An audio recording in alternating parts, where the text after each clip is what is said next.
오늘 우리에게 주신 하나님 말씀은 시편 46편 10절에서 11절 말씀입니다.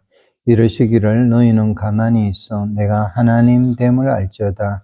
내가 문나라 중에서 높임을 받으리라. 내가 세계 중에서 높임을 받으리라 하시도다. 만군의 여호와께서 우리와 함께 하시니 야곱의 하나님은 우리의 피난처시로다. 셀라.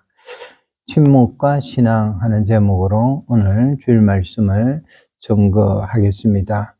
오스왈드 챔버스라는 아마 이 작가를 여러분들이 아실 겁니다. 1900년대에 활동한 영국에 있는 유명한 작가면서 신학자입니다. 또 그리고 목사님이세요. 이분이 지은 책이 주님은 나의 최고봉이라는 책이 굉장히 유명한 책입니다. 이 책에서 많은 이야기를 했어요. 정말 이분은 은혜롭고 멋진 말들을 정말 많이 했습니다. 근데 그 중에서도 이런 말이 너무나 유명한 말입니다. 한 줄이에요. 제가 소개를 하겠습니다. 하나님께서 침묵하셔도 당신은 불안하지 않을 정도로 그분과 친밀합니까? 하는 내용이에요. 이런 글을 멋진 말을 했습니다. 하나님께서 지금 나에게 침묵하셔도 내 마음이 불안하지 않을 만큼 당신은, 또 여러분들은 하나님과 친밀한가의 질문의 내용입니다. 여러분이 이런 이야기를 할 수 있잖아요. 누군가를 여러분이 만날 때, 어떤 친구를 만날 때 친밀감의 정도를 구분하는 이 방법을 여러분은 알고 있습니까? 어떤 사람이라도 누구라도 만날 때 자꾸 만나기 전에 만나러 가는 그 길에서조차도 머릿속에서 만나서 내가 무슨 말을 할까, 무슨 이야기를 할지 이런 고민을 하게 된다면 그 사람은, 또 만나는 그 상대는 여러분하고 친하지 않다라는 의미라는 겁니다. 진짜 친구, 진짜 찐 친구를 이렇게 만나러 갈 때 되면 이런 고민을 이렇게 하는 분들은 거의 없을 겁니다. 요새 젊은 친구들도 그렇잖아요. 진짜 찐 친구를 이렇게 만나는 걸 보면 잠시 웃고 그 다음에 손 한번 이렇게 터치를 합니다. 그러고 나서 우리가 잘 이해가 안 될 때가 있어요. 그들을 보면 자기의 일을 그 자리에서 같이 하면서 계속 말을 하지 않아도 전혀 이상하지 않는 관계라는 겁니다. 그러다가 또 보면 갑자기 한 사람이, 한 친구가 말을 이렇게 하면 그걸 주제로 해가 금방 대화를 이렇게 하는 것이 가능하고, 혹은 그 한쪽만 계속 이야기를 하다가 멈춰도 또 그 상황이 전혀 이상하지 않는 것, 침묵에도 이상하지 않는 관계가 정말 친밀한 관계고 또 건강한 관계라는 겁니다. 침묵이 서로에게 이렇게 전혀 이상하지 않는 것, 그것이 바로 그만큼 그분들에게는 관계가 깊어지고 친밀한 관계라는 것을 우리가 알 수 있습니다. 여러분, 그런데 이걸 우리에게 한번 돌아보기를 원합니다. 지금 하나님과의 관계예요. 여러분의 신앙, 또 신앙의 삶에서 하나님께서 여러분들 각자에게 침묵을 하셔도 불안하지 않을 정도로 하나님과 친밀한가의 관계라는, 그걸 한번 질문을 해보시라는 겁니다. 아니면 계속 하나님께서 나에게 말씀해 주시기를 원하거나, 혹은 또 어떤 일을 간섭해 주기를 원하는가, 혹은 또 기도할 때도 내가 쉬지 않고 하나님께 말씀을 드려야만이 하나님께서 들어주신다라고 여러분 생각을 합니까? 만약에 그렇다면 아직은 여러분이 아직도 하나님과 그렇게 깊은 친밀한 관계가 아니라는 것입니다. 때때로 여러분이 몇 시간을 이렇게 기도할 때 침묵하면서도 하나님의 음성을 들을 수도 있고, 또 내가 너무 급하고 마음이 답답해서 모든 짧은 시간에 내 마음을 다 이렇게 하나님 앞에 쏟아내었는데도 하나님께서 별 말씀을 없으셔도 그게 그렇게 서운하지 않고 또 서운하지 않는 침묵의 여유분을 남겨둘 수 있는 그 남겨놓는 관계가 하나님과의 관계가 있다면 전적으로 그분은 하나님을 신뢰하는 신앙이라고 또 신앙의 관계라는 것을 우리가 말씀을 드릴 수 있습니다. 이러한 부분을 오늘 살펴보기를 원합니다. 우리가 두 번째로 꼭 살펴보기 원하는 가장 구약에 있어서 정말 대표적으로 보여주시는 이 예를 여러분 꼭 기억하시는 게 좋습니다. 그 예를 통해서 보면 매일이 우리가 전쟁 같은 삶이라고 이야기를 하잖아요.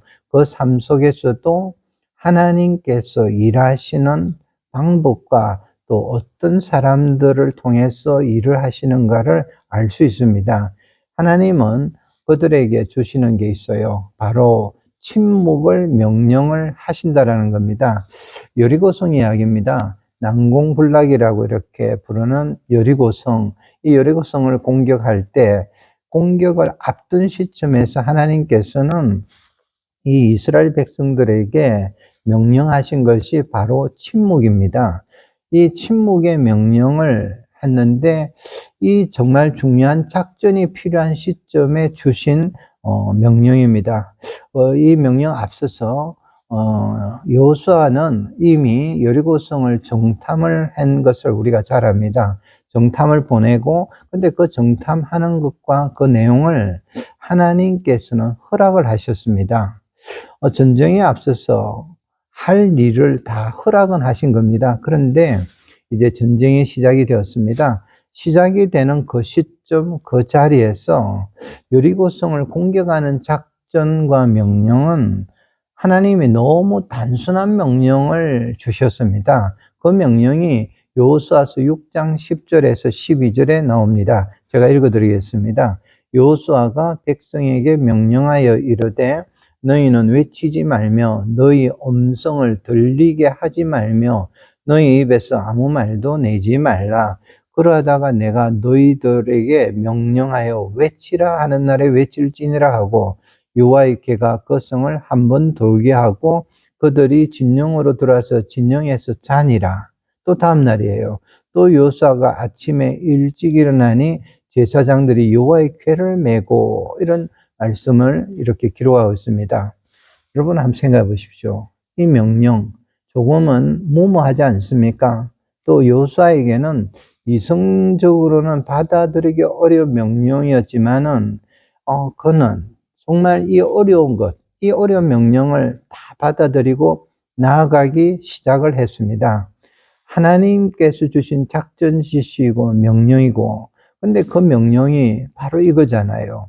여리고성을 공격할 때 말을 하지 말라. 한마디도 떠들지 말고 침묵하라는 분명한 명령이었습니다. 너희 입에서 아무 말도 내지 말라. 여러분, 오늘 하나님께서, 주님께서 이 이스라엘 백성들에게 침묵을 명령하신 이유가 무엇이었을까?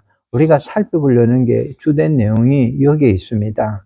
우리가 지금 일상의 전쟁 같은 일상, 또 마지막 때에 이 모든 믿음의 전쟁을 하는 일상 속에서 오늘 우리가 침묵을 통해서 주시는 교훈을 여러분 다 깊이 기억하기를 바랍니다. 왜 하나님이 침묵을 명령하셨는가? 첫 번째 우리가 기억해야 될 교훈이 이겁니다. 하나님은 이스라엘 백성뿐만 아니고 우리에게도 동일해요. 침묵을 통해서 믿음 없는 이야기를 하지 말라고 말씀을 하시는 겁니다. 다시 한번 말씀드리면 신앙이 없는 이야기를 하지 말라는 겁니다. 여러분 상상을 해 보십시오. 가령 만약 매일 한 번씩 성을 돌면서 이렇게 도는 그들에게 서로 이야기하는 것을 허락하였다라고 생각을 한번 해보십시오. 아마 두 부류가 있잖아요. 믿음이 좋은 백성들은 믿음으로 이렇게 그 일을 생각하고 말을 하면서도 더 큰 기대를 이렇게 했을지는 모르지만은 그들 중에서는 믿음이 연약한 백성들은 아마 시간이 흐를수록 의심을 아마 드러내기 쉽고 또 드러낼 것이었습니다. 몇 날이잖아요. 몇 날을 이렇게 적군이 내려다보고 정말 공격을 하기 쉬운 이런 곳에서 이렇게 하는 것, 지금 이 전쟁에서 이렇게 하는 게 맞는 건지, 또 혹은 지도자인 여호수아가 명령을 받아서 전달한 내용이 과연 하나님의 계시인가, 이런 것을 이렇게 의심을 할 거예요.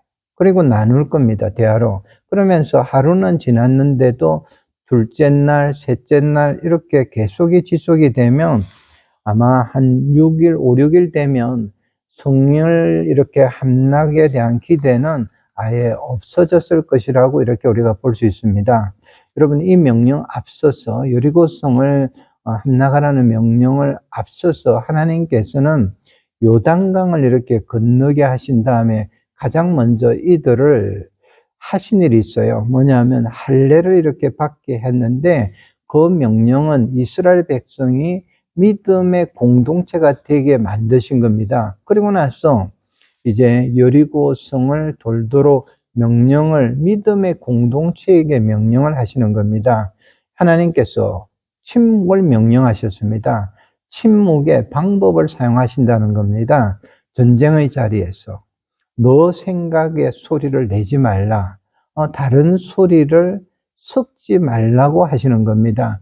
정말 여러분, 여기에서 우리가 전쟁 같은 상황에서 우리가 하는 언어에 대해서도 깊이 생각할 부분이 있습니다.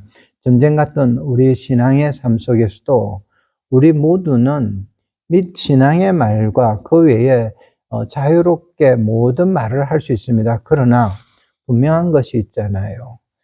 모든 말이 하나님의 신앙, 하나님 신앙과 하나님의 일에 있어서는 유익한 것이 아닐 수 있다는 거예요. 분명히 아닐 거예요. 우리 신앙생활에도 유익하지 않습니다. 어떤 때는 그 말들을 근거로 해서 기원으로 해가지고 신앙도 또 그리고 하나님의 일을 거르친다라는 겁니다. 두 번째 침묵의 명령을 하시는 경우는 지금 신약에 와서 교회도 이어지고 있습니다. 그리고 하나님께서는 이 침묵의 명령에 우리가 그대로 잘 지켜서 하나님의 역사에 동참하시기를 원하는 것을 우리에게 교훈을 하시는 겁니다. 가장 먼저가 예수님이었습니다. 예수님도 정말 가장 귀한 사역을 감당하실 때, 여러분 우리가 잘 알잖아요. 전부 침묵으로 일관을 하셨습니다. 수많은 거짓이 있었고 선동이 있는데도 하나님 앞에서 주님은 침묵하셨습니다. 침묵을 통해서 예수님은 하나님의 뜻을 이루는 길로 나아가셨습니다. 그리고 그 침묵은 결국은 십자가상에서 마지막 한마디 던지는 그 말씀, 그 한 말씀으로 다 이루셨어요.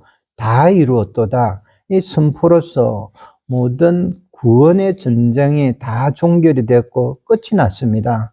끝까지 참으시면서 하나님의 뜻을 이루신 예수님, 그 한마디, 그걸 선포하시면서 마지막에 우리를 구원하셨고 또 세상을 정복을 하신 겁니다. 여러분 동일하잖아요. 7일간을 매일 한 가지로 침묵하고 마지막에는 완전한 침묵을 이렇게 이룬 이들에게 여리고성을 이렇게 돌면서 마지막에는 한 목소리로 함성을 울렸고 그 함성에서 여리고성이 무너져 내리는 기적이 일어났습니다. 이게 신약에도 이루어진 거예요. 여러분 한번 돌아보십시오. 교회도 그렇고 우리 믿음의 가정에서도 어느 날부터 이렇게 어려움에 빠질 때가 간혹 있습니다. 근데 그걸 거슬러 올라가 보면 그곳에는 항상 언어가 있고 말이 있습니다. 신앙이 없는 말이 존재하는 거예요.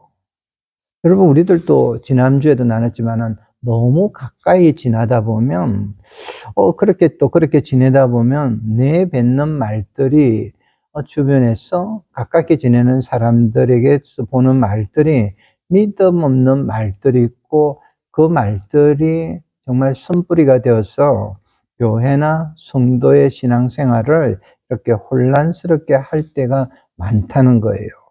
듣기에는 굉장히 즐겁고 위로가 될 듯한 말을 하지만은 신앙이 없는 말이고 믿음이 없는 말이라는 겁니다. 여러분, 내 자신이 같이 지내던 모든 관계에서 하던 말들을 한번 돌아보기를 바랍니다. 신앙의 말이었는가? 불신앙의 말들이었는가?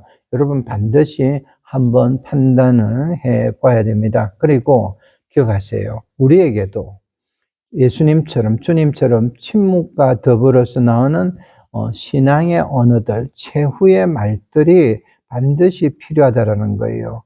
여러분, 그런데 오해하면 안 되는 것은 침묵하라는 이 말을 또 무조건 말을 하지 말라는 것이 아니라는 거예요. 믿음이 없는 말, 신앙이 없는 말, 이걸 멈추고 믿음의 언어가 여러분 마음에 들리게 하라는 명령이심을 기억을 하기 바랍니다. 여러분, 신앙은 말에 있지 않습니다. 믿음을 증명하는 데는 많은 말이 필요하지 않습니다.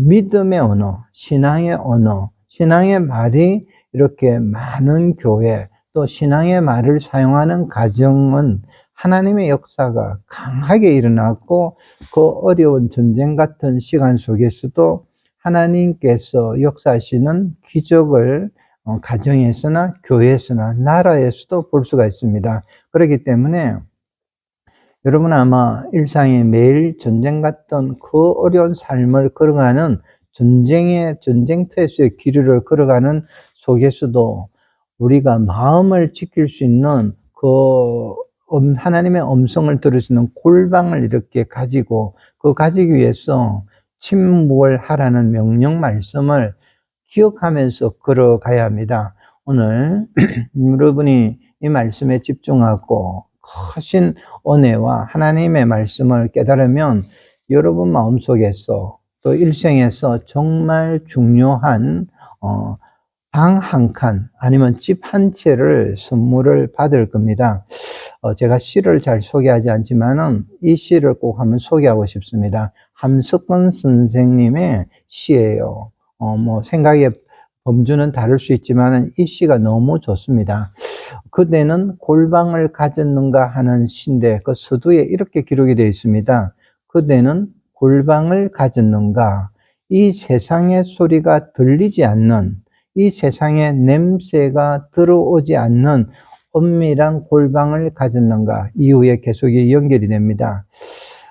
여러분, 이미 우리 하나님께서는 우리에게 주신 중요한 방이 있습니다. 그게 전쟁 속에서는 어느 상황에서도 침묵할 수 있는 방, 또 침묵의 방이고 하나님의 소리를 듣게 해주는 우리 안에서 내면 깊숙이 있는 공간의 방으로서 어떤 상황에서도, 어떤 자리에서도, 또 삶이 힘들고 내가 지는 짐이 무겁더라도 홀로 하나님과 친밀하게 있을 수 있는 방으로 그 방이 만들어지고 거기로 들어가는데 그 들어가는 입구의 조건이 침묵을 통해서 들어간다고 되는 것을 여러분 기억하고 침묵에서 시작이 되는 겁니다.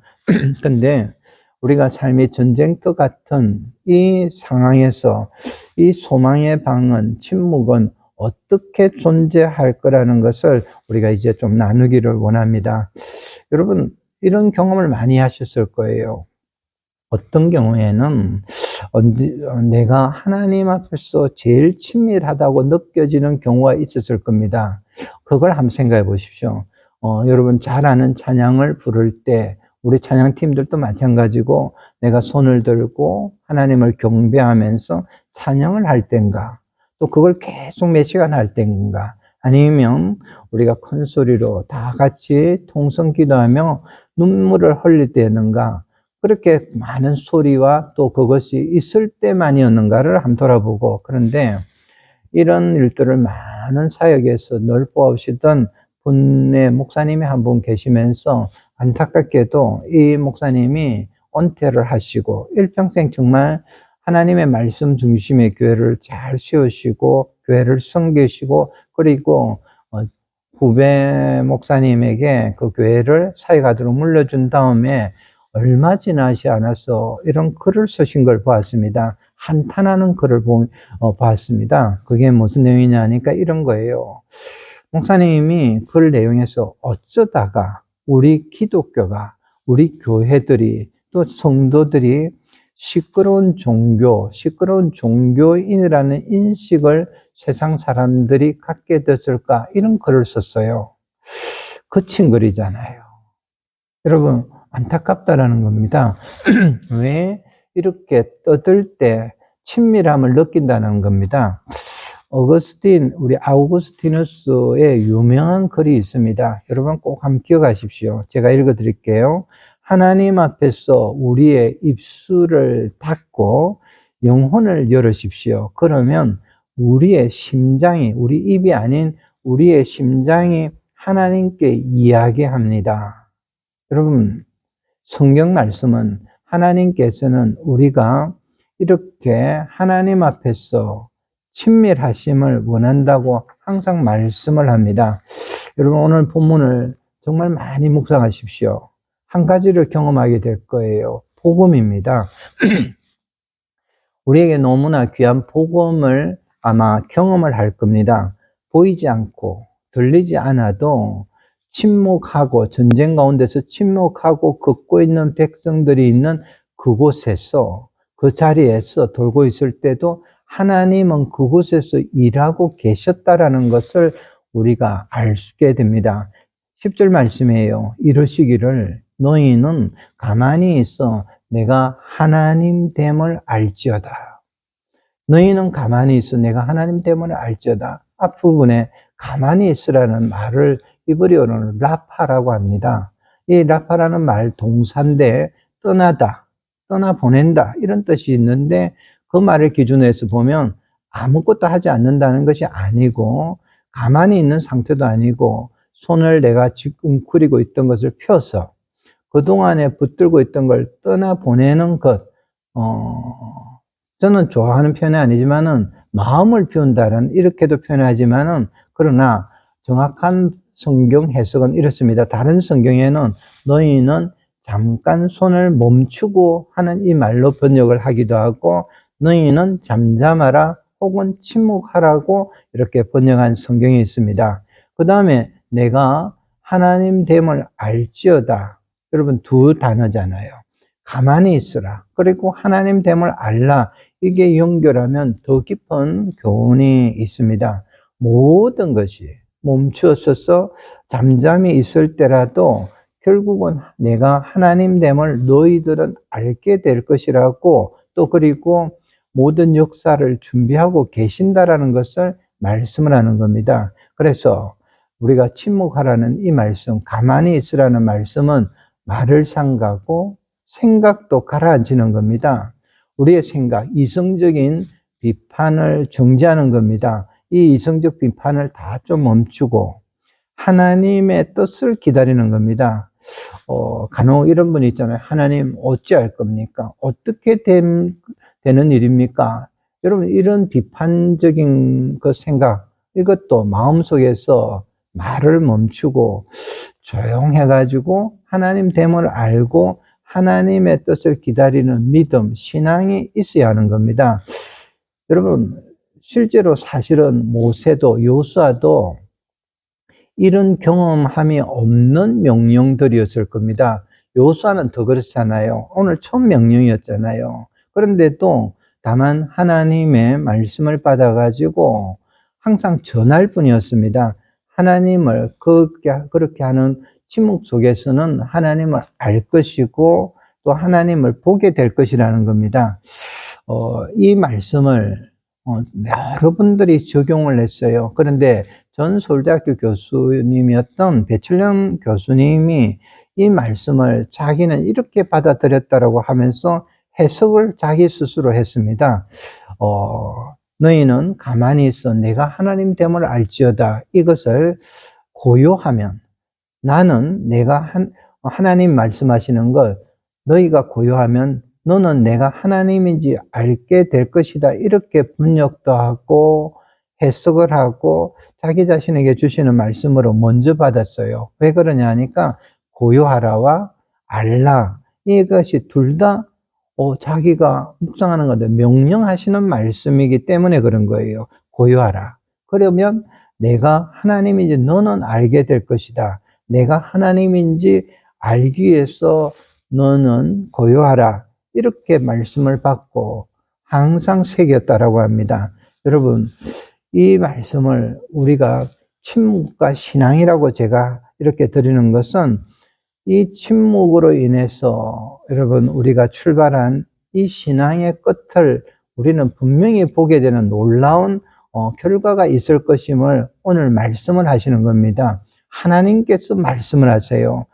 너희는 가만히 있어 내가 하나님 됨을 알지어다. 그 이후에 10절 하반절에 내가 문나라 중에서 높임을 받으리라. 내가 세계 중에서 높임을 받으리라 하시도다. 만군의 여호와께서 우리와 함께 하시니 야곱의 하나님은 우리의 피난처시로다. 셀라.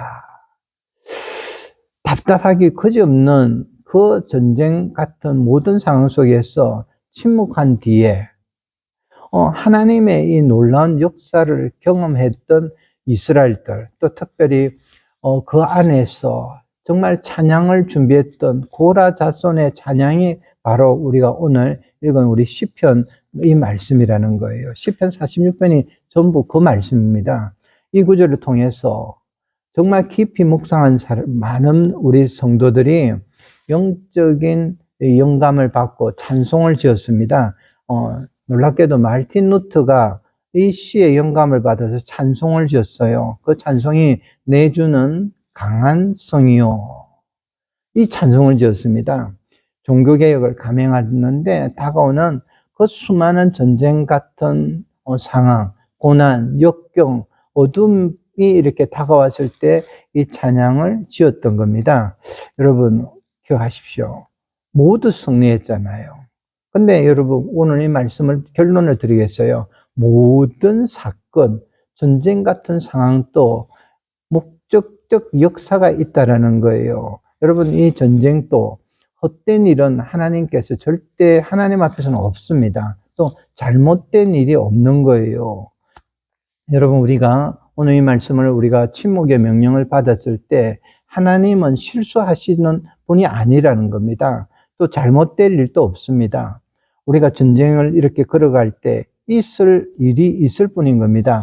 확실한 신앙으로, 확실한 믿음으로써 하나님의 뜻을 기다려야겠는 것을 우리가 압니다. 전쟁 같은 어두운 밤, 이 무슨 것이 지나면 이 새벽에 하나님은 분명히 도우실 겁니다. 하나님께서 그 일을 통해서 높임을 받으실 겁니다. 어려운 상황에서. 정말 어려운 상황에서 주신 이 명령, 하나님의 이 명령의 결과가 끝날 때, 여러분, 저와 여러분, 우리 모두는 하나님의 위대하심과 영광을 알게 되는 것이 10절의 찬양입니다. 그 영광을 우리가 모두 바라보고 조용히 오늘을 하루를 기다리기를 우리가 같이 힘씁시다. 하나님의 일하시고 이루시는 기적을 지금 우리는 오늘은 모르고 있을 뿐인 겁니다. 이 침묵의 명령으로서 때때로는 이 명령을 통한 모든 일 가운데서 하나님은 직접 이루어 가십니다. 하나님께서 직접 역사를 이루시고 후에 우리가 알기를, 깨닫게 되기를 기다리고 계시는 겁니다. 얼마 남지 않는 우리의 길이에요. 이 전쟁의 길, 불과 6일 정도일 수 있는 이 나머지 우리의 신앙의 길들을 우리에게는 하나님께서 주신 이 명령이 있습니다. 침묵이에요. 전쟁 같은 상황, 요사이는 이 시대는 저는 요사이 별로 뉴스를 보지 않지만은 여러분 제가 뉴스를 보지 않은 많은 뉴스를 보지 않더라도 놀랍게도 세상은 잘 돌아갑니다. 그렇기 때문에 그런 소리에 더하여서 우리 자신의 말을 섞지 말기를 바랍니다. 특별히 우리의 모든 자리에서 신앙이 없는 이야기를 우리가 하지 마시기를 바랍니다.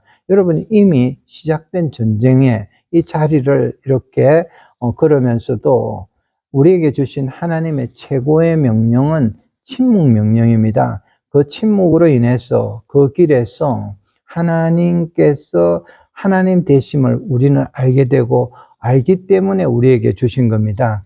너희는 가만히 있어 내가 하나님 됨을 알지어다. 이것이 신앙의 길이고 믿음의 길이고 성도의 침묵을 통한 신앙의 길인 겁니다. 하나님의 일을 하시는 방법입니다. 하나님의 사역. 이걸 여러분 절대 잊지 마십시오. 하나님께서 살아계십니다. 이것이 우리의 믿음의 길이고 또 이 믿음의 길을 걷기를 바랍니다. 다시 한번 조용하게 그 자리에서 하나님의 음성의 길을 우리가 기울이고 집중하며 우리 걸어갑시다. 전쟁의 그 자리에서 우리는 분명히 하나님의 하나님 되심을 알 것이고 알게 될 겁니다. 함께 오늘 방송을 통해서도 예배드리는 우리 성도님들, 또 이 자리에 계신 우리 성도님들, 우리가 이 모든 상황에서 먼저 주신 명령을 따라서 침묵으로써 주님과 함께, 하나님과 함께 걸은 그 길을 끝까지 인내하고 이 침묵을 통해서 승리하는 신앙의 가정, 또 자신, 또 교회 공동체가 되기를 또 그렇게 만들기를 기원합니다.